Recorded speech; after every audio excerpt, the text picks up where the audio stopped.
Let n be a odd number greater than equal to 7. Let A be a n by n matrix with ai, I plus 1 equal 1 for all I 1 2 up to n minus 1 and a n, 1 equal 1.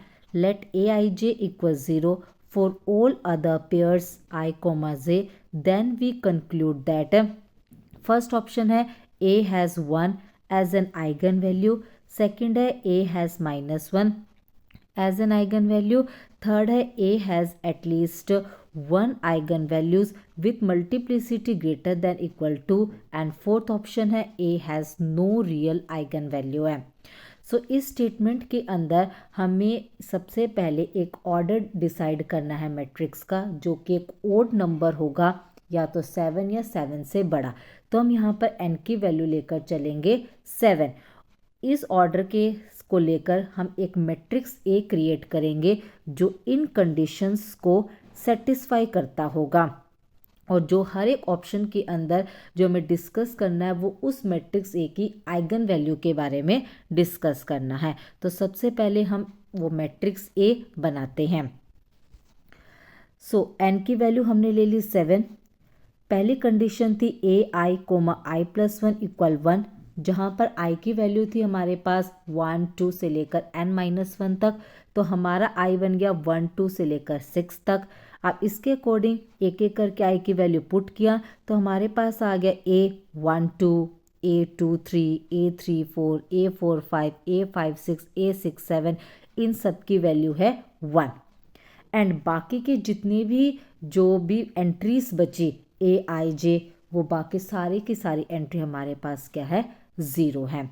So matrix जो बना है हमारे पास वो है A121, A231, A341, A451, A561, A671, और एक और value हमारे पास गिवन थी जो थी AN, 1 इज़ 1, N7 है तो A711 है, तो यहाँ से A71 इज़ 1, और बाकी की जितनी भी एंट्रीज है वो सारे के सारे 0 है।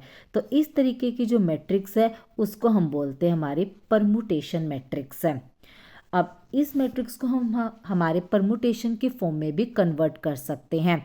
देखिए कैसे। सबसे पहले है फर्स्ट जो रो है हमारे पास, उसके अंदर फर्स्ट रो में जो इमेज है वो सेकंड पोजीशन पे है, तो ये बन गया हमारा फर्स्ट 1 2।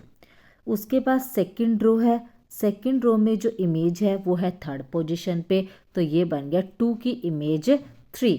उसके बाद थर्ड रो इमेज है हमारे पास फोर्थ पोजीशन पे, तो 3 की इमेज बन गई 4, अप टू सोन है। अब इसी चीज़ को हमने कन्वर्ट किया फिर साइक्लिक फॉर्म के अंदर, यानी 1 की इमेज 2, 2 की इमेज 3, 3 की इमेज 4, 4 की इमेज 5 है, 5 की इमेज 6, 6 की इमेज 7, एंड अगेन 7 की इमेज 1। ये हो गया इसका साइक्लिक फॉर्म। अब हम बात करते हैं इसकी आइगन वैल्यूज़ के बारे में, क्योंकि जितने भी ऑप्शंस थे ऊपर, हर एक ऑप्शन के अंदर ध्यान से देखें तो आइगन वैल्यू के बारे में ही पूछा गया है। तो अब हम परमुटेशन मैट्रिक्स की आइगन वैल्यू के बारे में डिस्कस करते हैं। परमुटेशन मैट्रिक्स की जो आइगन वैल्यूज़ होती है वो या तो 1 होती है या फिर -1 होती है। अब इसमें देखते हैं क्या वैल्यू आएगी।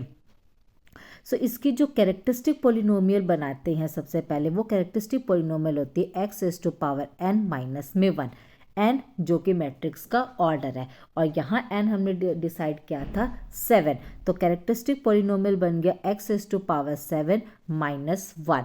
तो इसकी जो आइगन वैल्यू होगी वो ओनली 1 होएगी। अब 1 है, अब 1 की मल्टीप्लिसिटी क्या होगी, वो मल्टीप्लिसिटी जो है वो डिपेंड करता है हमने जो ये साइकिल बनाया है इस साइकिल के ऊपर, या फिर हम परमुटेशन से भी वो चीज़ पता लगा सकते हैं। तो मल्टीप्लिसिटी डिपेंड करती है कि क्या कोई ऐसा एलिमेंट है जिसकी इमेज फिक्स है। जितनी भी इमेजेस फिक्स होंगी वही 1 की मल्टीप्लिसिटी बन जाएगी।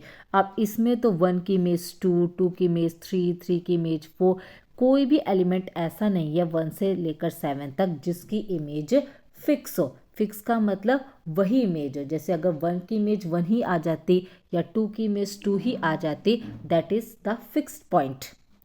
तो यहाँ पर तो कोई भी फिक्स पॉइंट नहीं है। इसका मतलब है कि जो आइगन वैल्यू है 1 उसकी मल्टीप्लिसिटी 1 ही रहेगी।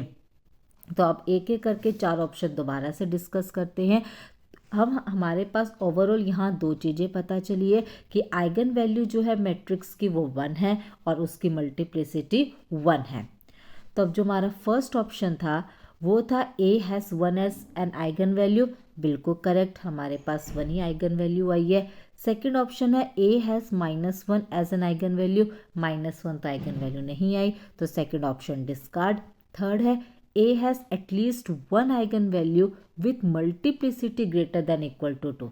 एक आइगन वैल्यू आई है 1 और उसकी मल्टीप्लिसिटी भी 1 आई है, तो थर्ड ऑप्शन भी discard. Fourth, A has no real eigenvalue, A के पास तो 1 eigenvalue and 1 is a real number, तो ये ऑप्शन भी डिस्कार्ड हो गया। तो इसका ओनली फर्स्ट ऑप्शन करेक्ट है।